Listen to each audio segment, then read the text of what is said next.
اعوذ باللہ من الشیطان الرجیم بسم اللہ الرحمن الرحیم رب اشرح لی صدری ویسر لی امری واحلل عقدۃ من لسانی یفقهوا قولی ان اللہ وملائکتہ یصلون علی النبی یا ایھا الذین آمنوا صلوا علیہ وسلموا تسلیما.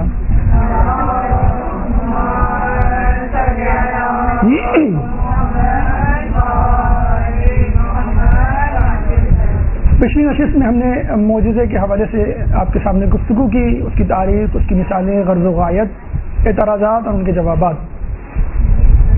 اب آج کی گفتگو ہم آل محمد کے صادق اور امام ششم امام جعفر صادق علیہ السلام اللہم صلی علی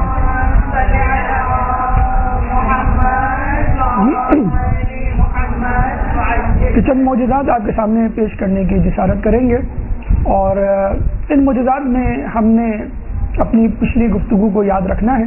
یعنی اللہ تعالیٰ نے جو انبیاء کو معجزات دے کر بھیجے ان کی جھلک انشاءاللہ آپ کو نظر آئے گی. نمبر ایک، غرض و غایت، دعوی امامت و نبوت، اسی طرح دعوی امامت آپ کو یہاں نظر آئے گا، اور اس کے علاوہ امام کی سپرمیسی، طاقت اور اختیار، اس کی جھلک آپ کو نظر آئے گی.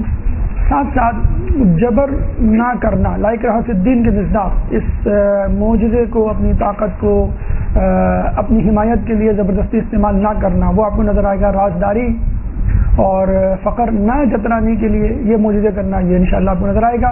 لیکن اس سے بھی بڑھ کر جو اہم ترین چیز ہمیں ان معجزات میں ملتی ہے وہ ہے ایک پیغام. امام کے چاہنے کے لیے، چاہنے والے کے لیے ان معجزات میں امام کیا پیغام دینا چاہتے ہیں، اور تقریباً ہر معجزے میں آپ کو کوئی نہ کوئی پیغام ملتا ہوا نظر آئے گا. تو سب سے پہلے وہ معجزات جو ابراہیم علیہ السلام سے مشابہ ہیں، اس کے بعد موسیٰ علیہ السلام سے مشابہ معجزات، عیسیٰ علیہ السلام سے مشابہ معجزات، پھر مریم علیہ السلام سے مشابہ معجزات، تو خود رسول اللہ سے مشابہ معجزات، دوستان آل محمد کے لیے معجزات، اور پھر دشمنان آل محمد کے لیے معجزات. انشاءاللہ اسی ترتیب سے ہم آپ کے سامنے یہ معجزات پیش کریں گے. سب سے پہلے ابراہیم علیہ السلام سے ملتے جلتے معجزات. ایک شخص نے امام سے پوچھا، امام جو اللہ تعالیٰ قرآن میں فرماتا ہے خذ اربعۃ من الطیر، کہ 4 پرندوں میں سے کسی کو پکڑ لو، پرندوں میں سے کسی 4 کو پکڑ لو. جب ابراہیم علیہ السلام نے اللہ سے کہا تھا کیف ارنی تحیی الموتیٰ، کہ مجھے دکھا تو صحیح کہ تو زندہ کیسے کرتا ہے. اولم تعلم، اللہ تعالیٰ نے کہا کہ ابراہیم کیا تم کو ایمان نہیں، تم یہ ہم پہ یقین نہیں رکھتے؟ تو بلا قال بلا ولیطمئن قلبی، بلکہ میں تو اطمینان قلب کے لیے چاہتا ہوں. تو اللہ تعالیٰ نے کہا کہ فخذ اربعۃ من الطیر، کہ 4 پرندوں میں سے 4 پرندوں کو پکڑ لو اور پھر ان کو ذبح کرو، اور پھر ان کے ٹکڑے ٹکڑے کرو، اور پھر ان کو مختلف پہاڑوں پہ رکھ دو. تو امام کے سامنے کسی نے پوچھا کہ یہ 4 پرندے کون تھے، کون سے 4 پرندے تھے؟ تو امام نے کہا کہ کیا میں تجھ کو وہ معجزہ ہی کر کے نہ دکھا دوں، یعنی پریکٹیکل کر کے دکھا دوں. 4 کی بات تو بہت دور کی بات، وہ تو کوئی بھی کہیں سے ڈھونڈ کے بتا سکتا ہے وہ 4 پرندے کیا کون تھے. تو امام نے 4 پرندے جمع کیے. پہلے جو ہے وہ ابراہیم علیہ السلام کی طرح بالکل مور کو بلایا، تو مور جو ہے وہ چلتا ہوا آ گیا، اس کو ذبح کیا، اس کے ٹکڑے ٹکڑے کیے اور قیمہ بنایا. پھر جو ہے وہ کوے کو بلایا، کوا چلتا ہوا آیا، اس کو ذبح کیا، اس کے ٹکڑے ٹکڑے کیے اور قیمہ بنایا. پھر جو ہے وہ باز کو بلایا، اس کے ٹکڑے ٹکڑے کیے. پھر جو ہے وہ کبوتر کو بلایا. یہ 4 پرندے ذبح کر کے اور ان کی کھال پر الگ کر کے اور ان کو ٹکڑے ٹکڑے کر کے امام نے قیمہ بنایا، خلط ملط کیا. اور پھر جو ہے وہ مور کا سر اٹھایا، مور کو بلایا، تو وہ سارے ٹکڑے جو مور کے موجود تھے اندر وہ اڑ کے مور کے سر کے پیچھے لگ گئے، اور بالکل ایک جس طرح ہم پزل بناتے ہیں وہ مور بن گیا پورا. پھر امام نے جو ہے وہ باز کو بلایا، کبوتر کو بلایا، پھر کوے کو بلایا، تمام پرندے آئے اور بن گیا. لیکن یہاں پہ جو ایک پیغام دینے کا وہ یہ کہ اللہ تعالیٰ کے سامنے ابراہیم علیہ السلام نے کہا تھا لیطمئن قلبی، میں جو ہوں اپنا اطمینان قلب چاہتا ہوں، یعنی اپنا ایمان جو ہے وہ بڑھانا چاہتا ہوں. کیف ارنی تحیی الموتیٰ، دیکھنا چاہتا ہوں کہ تو کیسے دوبارہ زندہ کرے گا.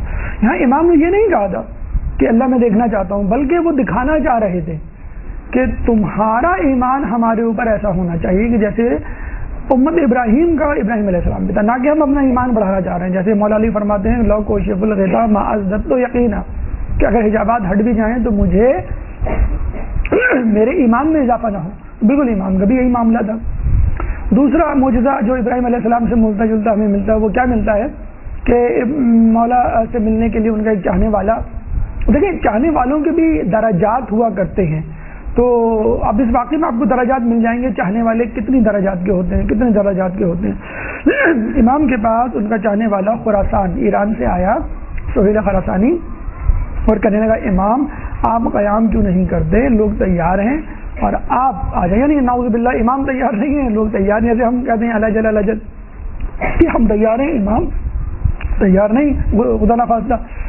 تو امام نے کہا، امام نے انکار کیا، وہ اس نے اصرار کیا، انکار کیا، اصرار کیا. تو امام نے کہا اپنی کنیز کو کہ تندور گرم کرو. تو تندور جو ہے وہ گرم کر دیا گیا، شعلے بھڑکنے لگے اور سفید دھواں اٹھنے لگا. جب مکمل طور پہ تندور جو ہے وہ گرم ہو گیا، جل گیا، تو امام نے سہیل خراسانی سے کہا کہ تم اس میں چھلانگ لگا دو.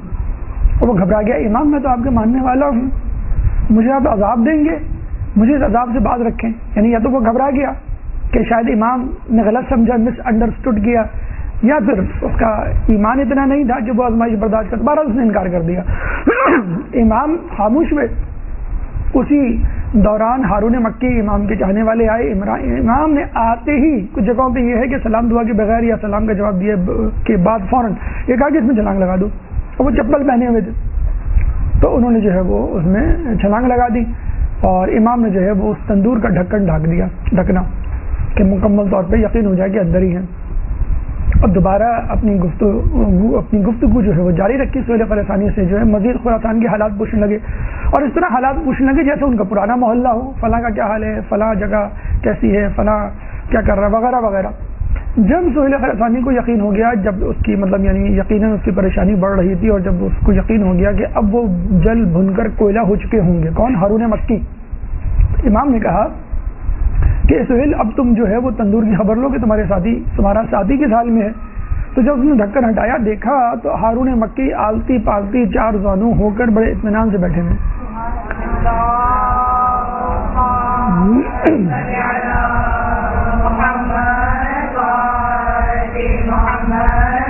اب جو ہے وہ نکل کے باہر آئے سکون سے. تو امام نے فقط یہ جملہ کہا کہ اے خراسانی مجھے یہ بتا خراسان میں اس جیسے ہی کتنے ہیں.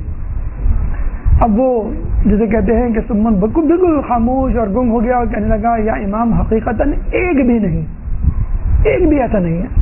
تو امام نے کہا جب ایسے 5 ہو جائیں تو ہم قیام کر لیں گے. یعنی فقط 5 افراد درکار تھے امام کو.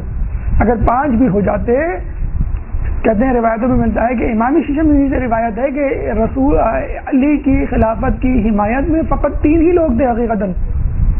تو لوگوں نے پوچھا کون کون سے؟ انہوں نے کہا کہ سلیمان فارسی، ابو ذر غفاری، مقداد بن اسود، کسی جگہ ہمارے یاسر کا نام. تو لوگ بڑے حیران ہوتے ہیں آج بھی کہ فقط 3 لوگ، اور دشمنان اہل بیت ہمارا مذاق بھی اڑاتے. تو ایمان کے درجات ہوا کرتے ہیں. تو اسی طرح امام کے زمانے میں امام کے لیے ضروری تھا کہ 5 کم از کم ایسے افراد ہوں ہارون مکی جیسے، پھر امام قیام کریں گے. ایک اور جگہ آتا ہے کہ امام جا رہے تھے تو دیکھا چند بھیڑیں امام کے پیچھے سے گزری سامنے سے. تو امام نے کہا کہ کاش ہمارے چاہنے والے حقیقتاً جو چاہنے والے ہیں وہ اتنے ہی ہوتے، یعنی اتنی بھیڑوں کے برابر. تو راوی کہتا ہے کہ میں نے آگے جا کر ان بھیڑوں کو گنا تو وہ 17 نکلی، یعنی 17 بھی نہیں تھے. تو بہرحال امام کے چاہنے والے، امام کے ماننے والے 3 ہوں، 5 ہوں، 17 ہوں، اس وقت اللہ تعالیٰ کا غیظ و غضب اتنا بڑھ گیا ہے کہ یہ تعداد 313 کر دی گئی ہے کہ جب تک کم از کم یہ 313 نہیں ہوں گے امام کا ظہور نہیں ہوگا. حقیقت حال یہی ہے کہ بظاہر ہماری زبان تو کہتی ہے کہ ہم امام کا انتظار کر رہے ہیں، منتظر ہیں، امام ہیں اور امام کو ظہور کر جانا چاہیے، بس بہت ہو چکی اور بہت ظلم ہو گیا. اگر ہم اپنی زندگیوں پہ نظر ڈالیں، فقط یہ ماہ رمضان جو گزرا ہے، ماہ رمضان کے بعد جو ہماری زندگی میں تبدیلی آئی ہے، کہ یہ تبدیلی ہم سے نہیں کہہ رہی کہ اس میں شرمندہ ہونا چاہیے کہ تم ماہ رمضان میں کیا تھے اور ماہ رمضان کے بعد کیا ہو، کہاں گئے وہ روزے، کہاں گئی وہ شب داریاں، کہاں گئی وہ خرتیں، کہاں گئی وہ اذکار، کہاں گئے وہ نیکیاں، تسبیح، وہ تحلیل، وہ سب چیزیں کہاں چلی گئی؟ تو حقیقت میں امام کے ماننے والے ٹھیک ہے چاہنے والے ہوں گے، لیکن حقیقت میں جو معیار ہے، میزان ہے، جو ریکوائرمنٹس ہیں، وہ بہرحال 313 کی ابھی تک پوری نہیں ہوئی۔ بہرحال ایک اور واقعہ ہمیں ملتا ہے کہ منصور دبانقی نے ایک دفعہ آپ کے گھر کو نذر آتش کروا دیا۔ کہتے ہیں سب لوگ گھر سے بھاگے اور تمام لوگ اس کو آگ کو بجھانے لگے، اور امام بڑے اطمینان سے اندر گھر میں کھڑے ہوئے تھے۔ امام کے چاہنے والے بھی اور امام سے جلنے والے بھی ارد گرد کھڑے ہوئے، امام سے پوچھا امام آپ نکلے نہیں، خدا نہ خواستہ آپ کو؟ تو امام نے کہا مجھے آگ گزند نہیں پہنچا سکتی، میں فرزند ابراہیم جلیل ہوں، اس لیے اطمینان سے کھڑا ہوا تھا۔ تو بڑے افسوس کا مقام ہے کہ جس نبی نے امت کو جہنم کی آگ اور ان کے شعلوں سے بچایا ہو، وہی امت کبھی آپ کے بیٹے کے گھر کو نظر آتش کرتی ہے اور کبھی آپ کی بیٹی کے در کو۔ حالانکہ حقیقت میں دیکھا جائے تو یہ وہ لوگ ہیں کہ جو نبی کے گھر کو، نبی کی بیٹی یا بیٹے کے گھر کو نظر آتش نہیں کر رہے، بلکہ یہ وہ آگ ہے جو اپنے لیے وہ لے کے جا رہے ہیں خدا کے پاس، کہ جب خدا پوچھے گا تم کیا لے کر آئے تو وہ کہیں گے ہم اپنے لیے آگ لے کر آئے، تو اللہ تعالیٰ ان کو وہاں بھیجے گا جہاں پر آگ ان کے منتظر ہوگی۔ تو بہرحال یہ پرندے کے معجزات اور آگ کے معجزات اس بات کی دلیل ہے کہ ہمارے امام ابراہیم علیہ السلام کی طرح، ہمارے امام دیگر انبیاء کی طرح اللہ تعالیٰ کے منتخب شدہ افراد ہیں، اور ان کو دنیا والے اس وقت تک گزند نہیں پہنچا سکتے چاہے وہ کتنے ہی طاقتور کیوں نہ ہو، جب تک خدا نہ چاہے۔ اور جب ہم دیکھتے ہیں جب زہر دینے کا وقت آیا، جب ان کو شہید کرنے کا وقت آیا، تو اللہ تعالیٰ کی مشیت اور مرضی کے الہے انہوں نے اپنے آپ کو سامنے پیش کر دیا کہ ٹھیک ہے اس وقت جو ہے وہ اپنے آپ جان کا نذرانہ پیش کرنے کا وقت آ گیا۔ اب آئیے وہ معجزات جو کہ موسیٰ علیہ السلام سے مثلا مشابہت رکھتے ہیں، کہتے ہیں کہ امام ایک دفعہ اپنے ساتھیوں کے ساتھ جا رہے تھے تو دیکھا صحرا میں لق و دق صحرا ہے اور پانی کا کہیں نام و نشان نہیں، کوئی نہر نہیں، کوئی سبزات، کوئی تالاب نہیں، کوئی جوہر نہیں، کوئی کنواں نہیں۔ امام نے پوچھا چاروں طرف دیکھو کیا تمہیں کچھ پانی کی سبیل نظر آتی ہے؟ تو لوگوں نے چاروں طرف نظر دوڑائی، انہیں کچھ بھی نظر نہیں آیا۔ تو امام ہمیں کچھ بھی نظر نہیں آتا۔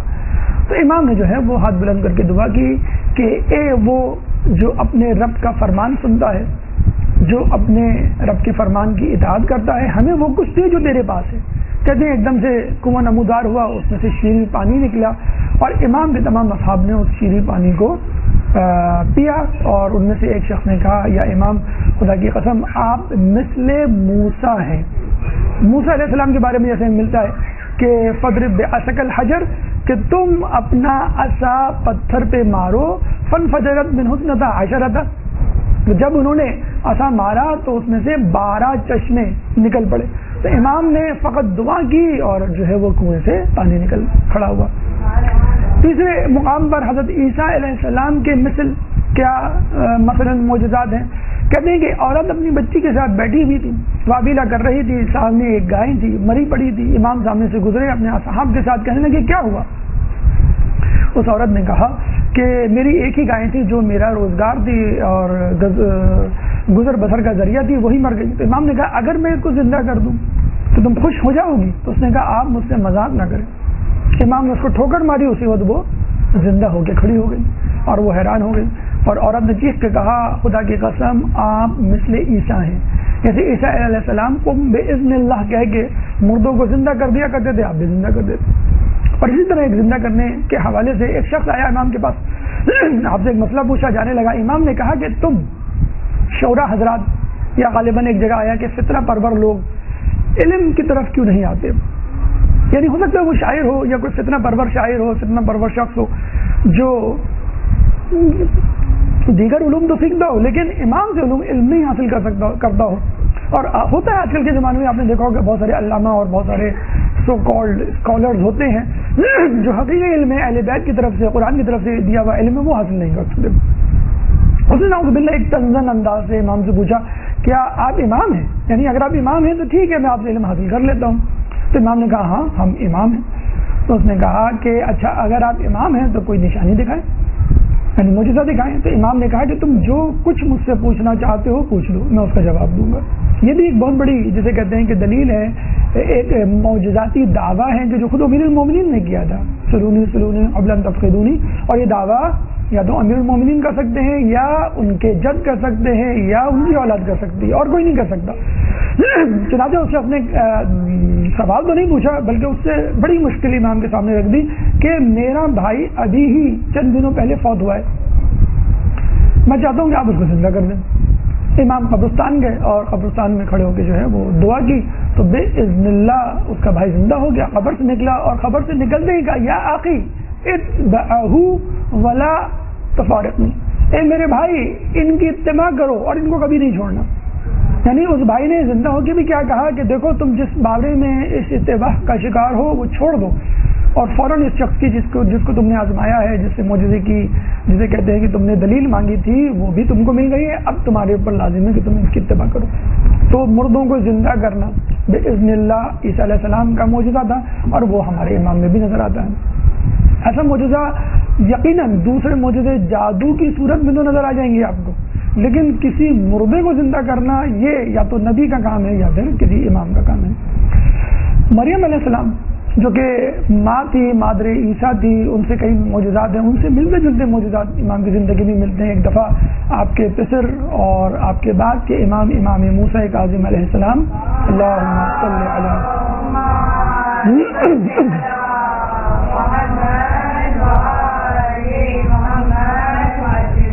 سبھی سے کباتے ہوئے آپ کے پاس آئے، بیٹھے ساتھ بیٹھے ہوئے تھے، کہنے لگے بیٹا آپ کی کیا حال ہے؟ کہنے لگا بابا میں ٹھیک ہوں۔ کہنے لگے بیٹا کچھ چاہیے؟ عموماً جب آدمی بخار میں مبتلا ہوتا ہے، بیمار ہوتا ہے، تو کچھ ایسی چیز کھانے کا جی چاہتا ہے کہ جو منہ کا ذائقہ جو ہے وہ صحیح کرتے۔ انہوں نے کہا مجھے انگور و انار چاہیے۔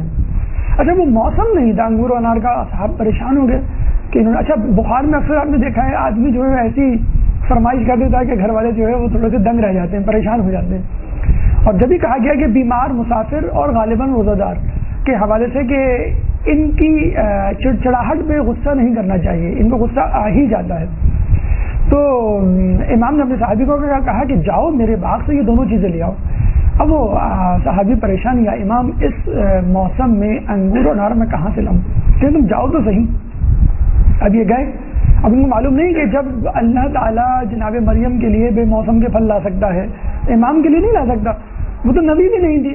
اب یہ گئے باغ میں، ڈھونڈنے لگے میں کس جگہ جاؤں، تو سامنے ہی درخت نظر آیا جس میں بیک وقت انگور بھی تھے، انار بھی تھے، ایک ہی درخت میں۔ اچھا اب آج کل کی سائنس اس کو پروف کر رہی ہے، جینیٹیکلی ہم ایسے پھل اور ایسے پودے لگانے میں کامیاب ہوئے ہیں کہ جس میں ایک ہی وقت میں ایک ہی درخت میں ٹماٹر اور آلو مثلاً جسے کہہ سکتے ہیں آ سکتے ہیں۔ بہرحال وہ ذائقہ تو وہ نہیں ہوتا جو ہونا چاہیے نیچرل، لیکن جینیٹیکلی انجینئرڈ ایسے بھٹے بھی آ گئے ہیں جو کلرڈ قسم کے بھٹے ہیں، مطلب پیلے نہیں، اس میں رنگ برنگے دانے ہیں جیسے آپ کا جو ہے وہ آئس کریم کا کلر ہوتا ہے۔ تو ایک ہی درخت میں انار اور انگور وہ توڑ کے لے آئے۔ اچھا ہمیں ملتا بھی ہے جنت میں، جب انسان، آپ نے ماہ رمضان کے روزوں کے حوالے سے کسی ایک روزے کی اس میں تفصیل بھی ہے کہ 1000 شہر، پھر 1000 دسترخوان، پھر 1000 کھانے، پھر 1000 پھل۔ کہتے ہیں کہ جب انسان کوئی پھل جنت میں کھائے گا تو انتہائی لذیذ ذائقہ ہوگا آف کورس۔ جب وہ دوسرا لقمہ، دوسرا بائٹ کھائے گا تو پہلے والے ذائقے سے مختلف ذائقہ ہوگا، اور جب اس کا تیسرا لقمہ لے گا، تیسرا بائٹ کھائے گا تو وہ دوسرے سے مختلف اور شیرین تر ہوگا۔ تو ایک ہی پھل میں مختلف بائٹس میں مختلف ذائقے۔ تو یہ دونوں پھل لے کے آئے جو کہ معجزاتی طور پہ، اور غالباً اللہ تعالیٰ کی یہ حجت بھی ہے کہ قریب ترین مشاہدات اللہ تعالیٰ دکھا رہا ہے، اور وہ چیزیں جو ہیں وہ پوری بھی ہو رہی ہیں۔ جیسے کہ ابھی ریسنٹلی ایک ویڈیو وائرل ہوئی ہے یوٹیوب پہ، جس میں ایک ایسا چھوٹا سا گیجٹ ہے پین کے سائز کا، کہ جس میں وہ بات کر رہا ہے انگلش میں، اور اس بات کو عربی میں، اسپینش میں، فرینچ میں، چائنیز میں، جاپنیز میں دوسرا آدمی سن رہا ہے۔ ایگزیکٹلی جو وہ کہہ رہا ہے اس کو عربی اور دوسری 43 لینگویجز کا گیجٹ ہے۔ اب آپ کو کوئی دوسری تیسری زبان سننے کی ضرورت نہیں ہے، وہ پین لے کر اپنی پاکٹ میں آپ چلے جائیں ایئرپورٹ پہ یا کسی بھی غیر ملک، اور جو بات کہنی وہ آپ کہیں، جیسی آپ مائک پین اس کے سامنے کریں گے، بائی دا ٹائم وہ اس کو ٹرانسلیٹ کر چکا ہوگا اپنی زبان میں۔ اچھا یہ معجزہ خود امام کے زمانے میں ہو چکا ہے کہ امام بیٹھے ہوئے تھے اور امام کے کمرے میں مختلف ممالک سے آئے ہوئے لوگ براجمان تھے۔ اس میں جو ہے وہ ایک ہند سے آیا ہوا شخص تھا، ایک فارسی بولنے والا تھا، ایک جو ہے وہ یہودی تھا جو عبرانی بولتا تھا، سب بیٹھے ہوئے تھے۔ تو امام جو ہے وہ سوال کرتا ہے، امام جو ہے جواب دیتے۔ تو باہر نکل کے فارسی بولنے والے نے کہا کہ بھائی امام نے تو مجھے یہ اس طرح جواب دیا، تمہیں کیا دیا؟ کہنے لگے نہیں مجھے تو یہ جواب دیا ہے اور یہی جواب جو ہے وہ عبرانی میں ایسا دیا. ہندی نے کہا کہ نہیں مجھے یہ جواب ہندی میں اس طرح دیا ہے.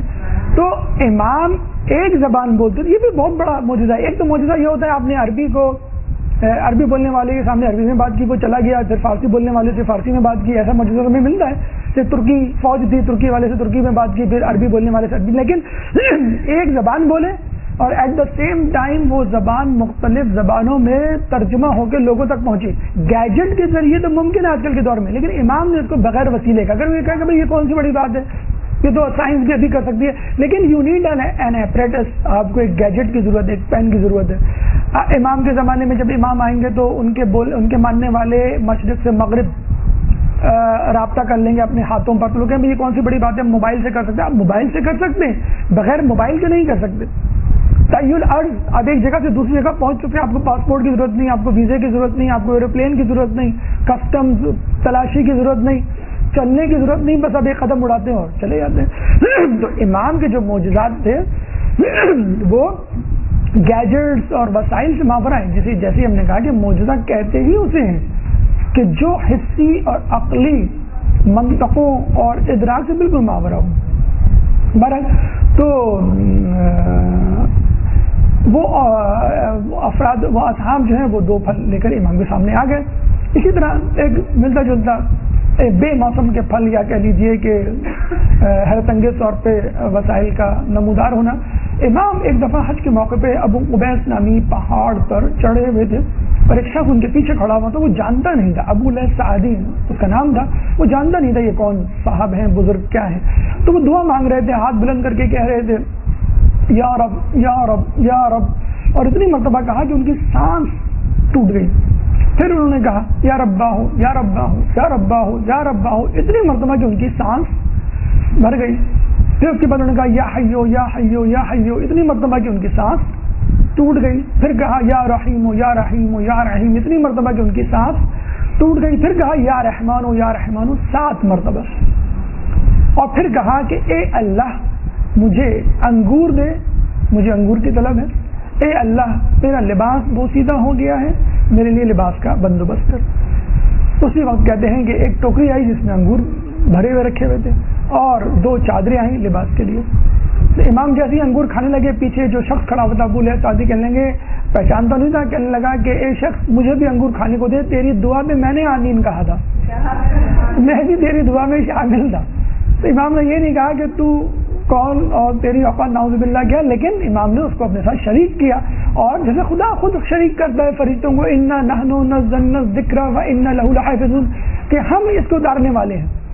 انا نزلنا کہنا چاہیے تھا کہ میں نے اتارا، نحنو یعنی ہم نے اتارا. فرشتوں کو اپنی ٹیم میں شامل کرتے ہیں. ابھی ایک ٹیم ورک ہے، جیسے ہم دیکھتے ہیں نا اداروں میں، اسکولوں میں، کالجوں میں کہا جاتا ہے بھی ہمارا ادارہ یا اسکول جو ترقی کر رہا ہے، مدرسہ جو ترقی کر رہا ہے، ایک ٹیم ورک ہے. حالانکہ بعض اوقات ایک یا چند لوگوں کا کام ہوتا ہے، لیکن اللہ تعالیٰ بھارت تو اس کو انگور کھانے کو دی اور جاتے ہوئے اس کو چادر بھی دی. نیچے اتر کے اس نے پوچھا بھی کون بزرگ ہے، تو بتایا کہ بھئی ہمارے امام ششم امام جعفر صادق علیہ السلام وقت کے امام ہیں. تو کہنے کا مقصد یہ ہے کہ بعض اوقات لوگوں سے پوچھا جائے، لوگوں سے کہا جائے کہ بھئی اللہ سے مانگے، تو بھئی ہم تو جنت مانگیں گے، جنت میں امام کا پڑوس مانگیں گے، بھئی ہم اپنی معاشی درستگی کے لیے بھی کچھ مانگے. ایک صاحب بزن لیکن بھائی دنیاوی چیز میں نہیں مانگوں گا اللہ تعالیٰ سے. تو جب امام انگور مانگ رہا ہے، امام لباس مانگ رہا ہے، تو آپ کے لیے کیا ہے؟ نعوذ باللہ امام سے زیادہ، امام سے کم محتاج ہے یا امام سے زیادہ قدرت رکھتے ہیں؟ کیا آپ ان چیزوں سے ماور؟ ہم زیادہ جسے کہتے ہیں کہ ان چیزوں کے متلاشی اور متمنی ہیں کہ ہمیں یہ چیزیں ملیں. اس میں کوئی قباحت نہیں. آپ اپنی امی سے، اپنے ابو سے، اپنے بڑے بھائی سے، اپنے شوہر سے، اپنے بزرگ سے، خاندان کی کوئی چیز مانگتے ہیں تو اس میں کیا قباحت کہ میں پاس ہو جاؤں تو آپ میرے لیے یہ انتظام کر دیں، عید آ رہی ہے تو مجھے ایسا جوڑا چاہیے. تو اللہ تو ان کو دینے والا ہے، تو اللہ ہمیں نہیں دے گا. تو ربنا آتنا فی الدنیا حسنۃ وفی الآخرۃ حسنہ، اے اللہ مجھے دنیا میں بھی دے اور آخرت میں بھی دے. جسے کہتے ہیں نا کہ جو دنیا مانگے گا اس کو دنیا ملے گی، جو آخرت مانگے گا اس کو آخرت ملے گی، جو دونوں مانگے گا اس کو دونوں ملے گی.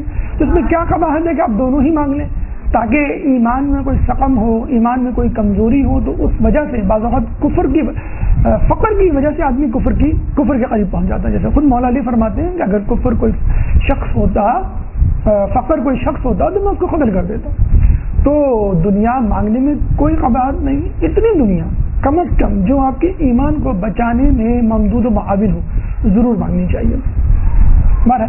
تو یہ ایک واقعہ ہوا امام کے ساتھ. اس کے علاوہ ایک واقعہ اور ہوتا ہے کہ امام جو ہے کوفے جاتے ہیں, ایک بنجر اور کھوکھلے تنے پہ وہ بیٹھ جاتے ہیں, وضو کرتے ہیں, نماز پڑھتے ہیں, پھر ایک طویل سجدہ کرتے ہیں جس میں 500 مرتبہ تسبیحات پڑھتے ہیں, پھر ٹیک لگا کے بیٹھ جاتے ہیں, پھر دعا مانگتے ہیں, پھر اپنے اصحاب سے فرماتے ہیں یہی وہ درخت تھا کہ جس کو ہلا کر مریم بنت عمران نے اپنے لیے خدا سے رزق تلاش کیا تھا اور کھجوریں گری تھی.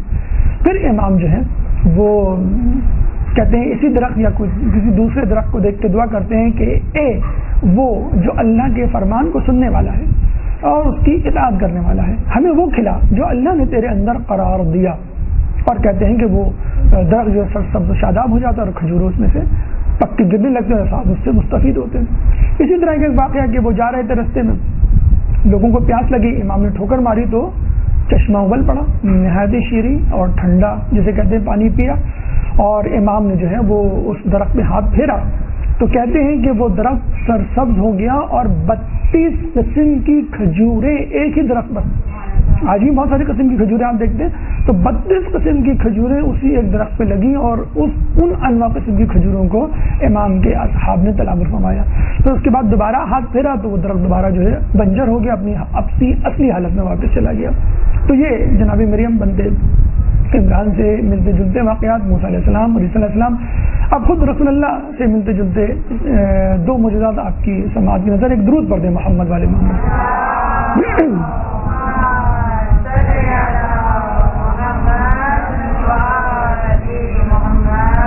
ایک دفعہ امام بازار سے گزر رہے تھے اپنے اصحاب کے ساتھ, ایک دم سے سواری سے اتر کر سجدے میں گر گئے. طولانی سجدہ کیا, واپس اٹھے تو لوگوں نے کہا امام آپ نے سجدہ کیوں کیا؟ تو امام نے کہا کہ مجھے خدا کی نعمت یاد آ گئی تھی اس لیے میں نے سجدہ کیا, اس کا شکرانے کے لیے.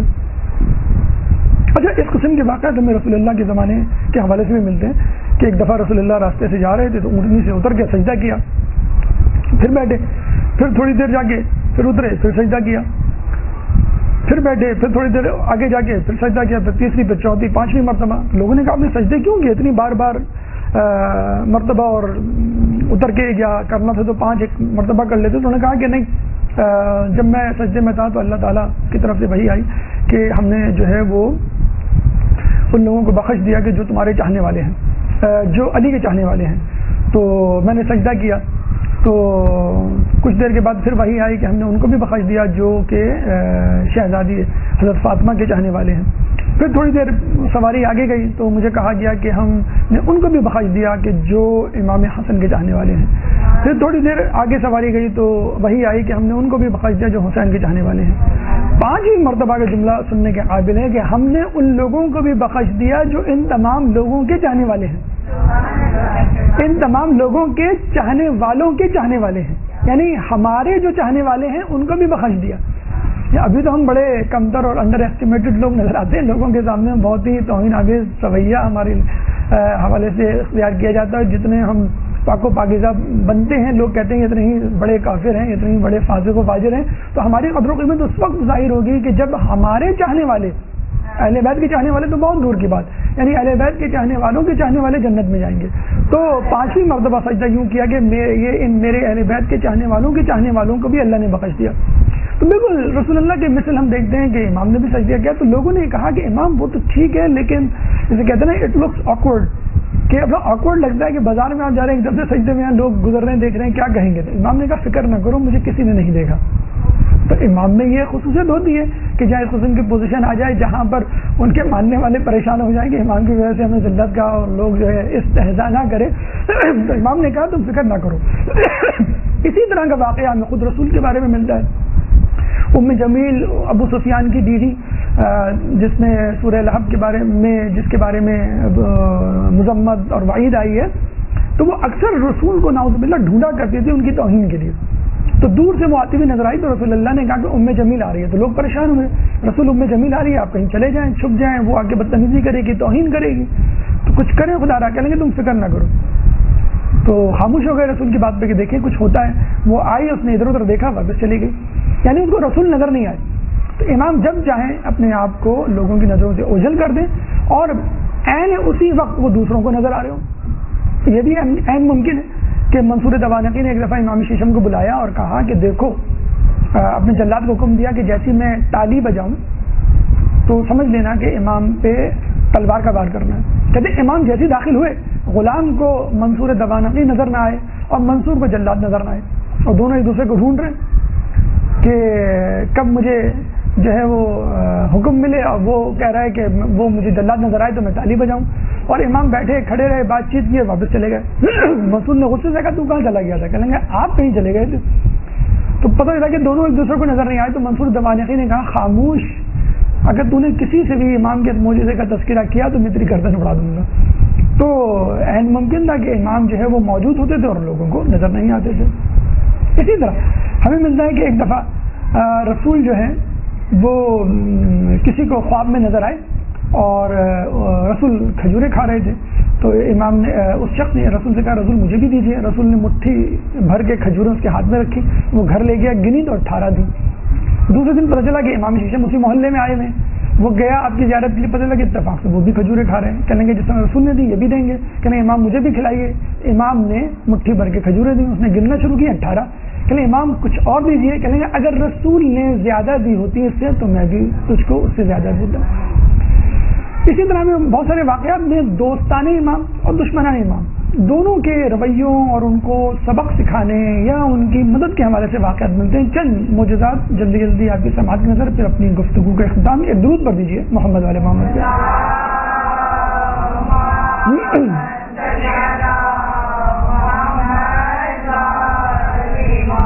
ایک دلچسپ واقعہ ملتا ہے اور یہ ہمارے لیے بہت بڑا پیغام ہے, نصیحت ہے, حکمت ہے کہ ایک شخص امام کے پاس آیا اور 10,000 دینار دے کر کہا یا امام مدینے میں اس سے ایک مکان خرید لیں میرے لیے, جب میں حج سے واپس آؤں تو سفر سے واپس آؤں تو وہ مکان اپنی رہائش کے لیے اختیار کر لوں. تو یہ گیا تو امام نے وہ تقسیم کر دیے غریب غربا میں. جب واپس آیا کہنے لگا امام مکان خرید لیں, کہنے ہاں خرید لیا, یہ اس کی دستاویز ہے. جب دستاویز اس نے ڈاکیومنٹ پڑھا تو اس میں لکھا ہوا تھا ہم نے تیرے لیے مکان جنت الفردوس میں خرید لیا, جس کی ایک سرحد رسول کے مکان سے, دوسری دیوار علی کے مکان سے, تیسری دیوار امام حسن کے مکان سے, اور چوتھی دیوار حسین کے مکان سے. اچھا ہم ہوتے تو کہتے امام وہ تو ہوتا رہے گا, لیکن اگر آپ یہ کر دیتے تو وہ خاموشی سے وہ دستاویز لے کے چلا گیا اور اپنے گھر والوں کو وصیت کی کہ خبر میں میری یہ رکھ دینا کفن کے ساتھ. جب رکھا انہوں نے, اور اکثر آپ نے دیکھا ہوگا دفنانے کے بعد اکثر 3 دن 10 دن 40 دن تک لوگ جاتے ہیں قرآن خوانی کے لیے. دوسرے دن جب مکان اس کے گھر والے گئے تو اس کی قبر کے اوپر ایک رقعہ پڑا ہوا تھا, اس رقعے میں لکھا ہوا تھا جعفر ابن محمد نے اپنا وعدہ پورا کر دیا. یعنی اس نے قبر میں جاتے ہی اپنے اس مکان کو دیکھ لیا جو امام جعفر نے اس کے لیے جنت الفردوس میں خریدا تھا. تو کہنے کا مقصد یہ کہ امام جو ہے اپنے چاہنے والوں کے لیے یہ پیغام دینا چاہتے تھے اگر ہم چاہیں تو تمہارے لیے دنیا میں بہت کچھ کر دیں لیکن آخرت میں نہیں ہوگا. کہتے ہیں کہ امام سے باتیں ہو رہی تھی اور شیعوں کے معاشی مشکلات کا تذکرہ ہوتا. امام نے ایک ٹھوکر ماری تو سونا نظر آیا ہے. امام نے اٹھائی ایک اینٹ اس میں سے دی اور کہا کہ اور اندر جھانک کے دیکھو. انہوں نے جھانک کے دیکھا تو سونے کے ڈھیر. تو بہت ہی تعصب آمیز لہجے میں کہا یا امام آپ کے پاس اتنے وسائل سونا چاندی اور آپ کے شیعہ اتنے محتاج کر لیں گے, اللہ تعالیٰ ان قریب ہمارے شیعوں کے لیے آخرت اور دنیا کی نعمتوں کو جمع کر دے گا اور ان قریب ان کو جنت النعیم میں داخل کرے گا. یہاں 2 پیغام امام نے دیے. ایک وقت وہ بھی آئے گا, جنت تو ملے گی یقیناً, لیکن ایک وقت وہ بھی آئے گا خود اس دنیا میں مکمل دنیا ان کے تصرف میں ہوگی اور جنت بھی, یعنی دونوں مل جائیں گے. کب ہوگا؟ امام زمانہ عجل اللہ تعالیٰ فرجہ کا وقت.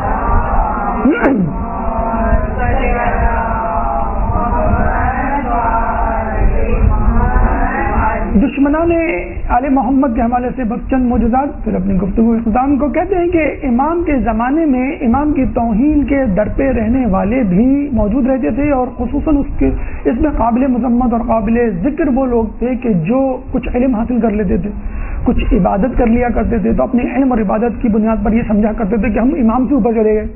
تو امامی کا ایک شاگرد جو اپنے آپ کو امام سے بہتر گنوایا کرتا تھا اور امام کے مسائل کو اپنے مسائل بنا کر پیش کرتا تھا, اس نے کہا کہ چلو امام سے چند پیچیدہ سوال پوچھتے ہیں تاکہ امام کو شرمندہ کرے. کہتے ہیں وہ اپنے حواریوں کے ساتھ امام کے سامنے آ کے بیٹھا تو امام نے پہلا جملہ یہ کہا کہ کیا تو نے آنے سے پہلے اپنے دوستوں کو یہ نہیں کہا تھا کہ چلو امام سے کچھ مشکل سوالات پوچھتے ہیں تاکہ امام کو شرمندہ کرے؟ کہنے لگا یقیناً امام میں نے کہا تھا. اس کے بعد اس کی زبان نہ ہلی کوئی مسئلہ پوچھنے کے لیے اور خاموشی سے وہ واپس آ گیا. اسی طرح امام کے دور میں کچھ صوفی حضرات تھے، عبادت گزار، جو لوگوں کو اپنی عبادت سے متوجہ کیا کرتے تھے اور سمجھا کرتے تھے کہ ہم امام سے زیادہ عبادت کرنے والے ہیں. ایک دفعہ امام جا رہے تھے، وہ بھی شامل تھے، اور انہوں نے کہا کہ اپنے تو یہ سمجھا کہ بھائی ہم امام سے زیادہ عبادت کرنے والے ہیں، ہمیں آگے چلنا چاہیے. حالانکہ منع ہے کسی بزرگ اور کسی مرتبے والی شخصیت کے آگے چلنا. اب وہ دونوں افراد، تاریخ میں ان لوگوں کے نام بھی درج ہیں، وہ دونوں افراد آگے چل رہے تھے صوفی. تو اب دیکھیے ایک جگہ ایسی آئی جہاں جنگل شروع ہوا، جیسے جنگل شروع ہوا شیر سامنے آ کے کھڑا ہو گیا. اب وہ دونوں پریشان کہ ہم کیسے آگے جائیں تو یہ شیر ہمیں چیٹ پڑ کھائے گا، اور یہ خاموشی سے امام کا انتظار، یوں سمجھ لیے امام کا استقبال کرنے کے لیے کھڑے ہو گئے. اب امام آئے تو وہ انہوں نے کہا کہ دیکھتے امام کیا کرتے ہیں. امام خاموشی سے شیر کے پاس گئے اور کان سے پکڑ کر شیر کو کنارے پہ کر دیا اور کہا کہ اب چلو. تو امام کو شرمندہ کرنے والے خود امام کے سامنے، جسے کہتے ہیں شرمندہ.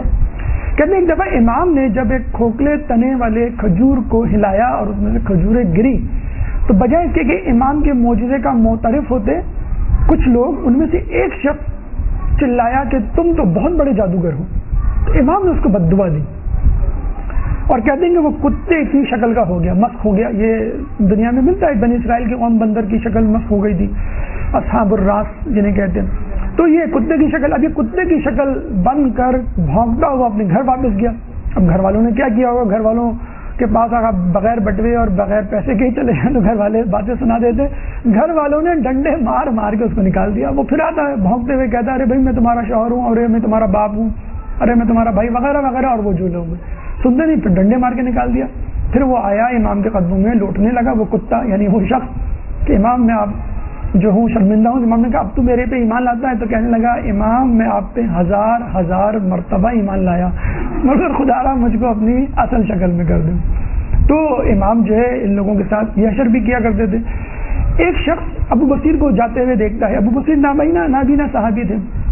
وہ جا رہے تھے ایک آدمی کے سہارے لکڑی سے رستہ تلاش کرتے ہوئے. کہنے کہاں جا رہے ہو؟ کہنے اپنے امام کے پاس. تو نعوذ باللہ اس شخص نے طنز کرتے ہوئے کیا کہا کہ ایک اندھا دوسرے اندھے کے پاس جا رہا ہے.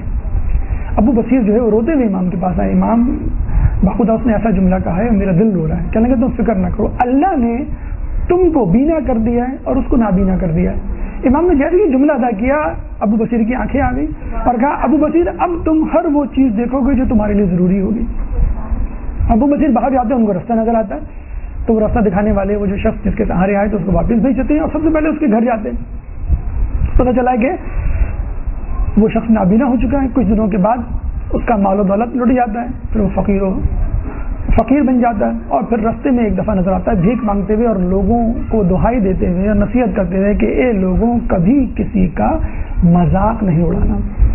تو یہ وہ دشمنان دین تھے، دشمنان آل محمد تھے کہ جنہوں نے امام کا اور رسول اللہ کی آل کا مذاق اڑایا. وہ اپنے کافر کردار تک پہنچے. امام اگر چاہتے تو ان معجزات کو اپنی طاقت، اختیار، استبداد، حکمرانی کے لیے استعمال کر سکتے تھے، لیکن وہی کہ نہ اللہ کے رسولوں نے، اللہ کے انبیاء نے ایسا کیا کہ اپنی طاقت کو اپنی حمایت کے لیے استعمال کیا، نہ ائمہ نے کبھی کیا.